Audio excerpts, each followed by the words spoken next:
Job chapitre 7. Le sort de l'homme sur la terre est celui d'un soldat, et ses jours sont ceux d'un mercenaire. Comme l'esclave soupire après l'ombre, comme l'ouvrier attend son salaire. Ainsi j'ai pour partage des mois de douleur, j'ai pour mon lot des nuits de souffrance. Je me couche, et je dis, quand me lèverai-je? Quand finira la nuit? Et je suis rassasié d'agitation jusqu'au point du jour. Mon corps se couvre de verre et d'une croûte terreuse, ma peau se crevasse et se dissout. Mes jours sont plus rapides que la navette du tisserand, ils s'évanouissent, plus d'espérance. Souviens-toi que ma vie est un souffle. Mes yeux ne reverront pas le bonheur. L'œil qui me regarde ne me regardera plus, ton œil me cherchera, et je ne serai plus. Comme la nuée se dissipe et s'en va, celui qui descend au séjour des morts ne remontera pas.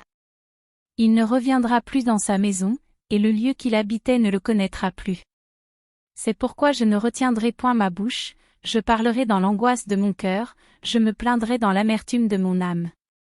Suis-je une mer, ou un monstre marin, pour que tu établisses des gardes autour de moi? Quand je dis, mon lit me soulagera, ma couche calmera mes douleurs. C'est alors que tu m'effraies par des songes, que tu m'épouvantes par des visions. Ah! Je voudrais être étranglé. Je voudrais la mort plutôt que ces os. Je les méprise.